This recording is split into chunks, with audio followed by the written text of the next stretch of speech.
Mən həmişə narahat oluram o xəstədən, hansı ki gəlib deyir ki, doktor mənə bu dəqiqə əməliyyat elə. Mən heç nədən qorxmuram, hər şey yaxşıdır. Pasiyentimiz 2 il öncə sol dizinin endoprotezləşməsi əməliyyatını keçirib. Birinci əməliyyata gələnə qədər pasiyent çox əziyyət çəkdi. Biz də ondan bir yerdə çox əziyyət çəkdik. Çox həssas xanım idi. Sinir sistemi artıq üzülmüşdü ağrılardan, xəstəliklərdən. Birinci əməliyyatını icra elədik və prinsipi indi gəlib ikinci oynağını əməliyyat eləməyə. Ayaq əyrisini düzəltmişik. Sol tərəfdə indi sağda düzəltməyə çalışacaq. Normalda mən vurğulamışam əvvəllər.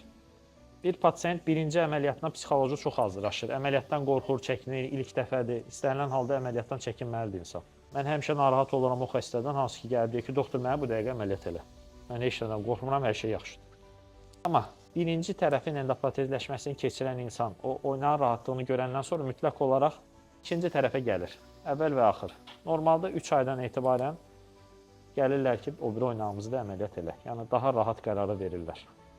Nəyə görə? Çünki ağrısız yaşamağı öyrənir pasiyent. Əməliyyatın tez olması komandanın işidir. Yəni, bir cərrah heç vaxt yaxşı əməliyyat eləyə bilməz. Bir cərrah tez əməliyyat eləyə bilməz, əgər yanında komandası olmasa.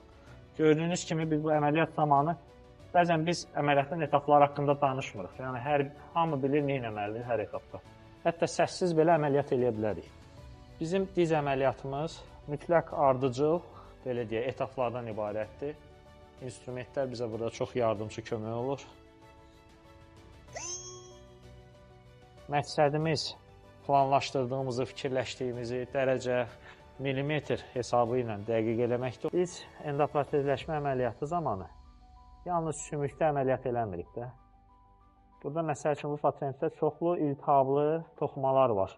Diz oynağını içərdən örtən bir təbəqə var. Biz ona sinovial təbəqə deyirik. Artroz olduğu zaman bütün toxumalar xəstədir. Dizin ətrafındakı bütün toxumalar xəstələnir. Əzəllər, vətərlər, bağlar, dizi daxildən örtən bax bu sinovial təbəqə və biz o xəstə toxumaları mütləq təmizləməliyik.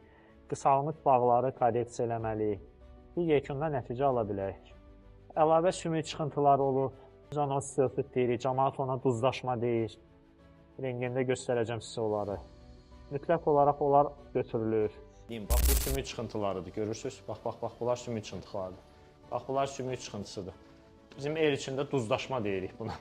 Bax, bu da sümük çıxıntısıdır.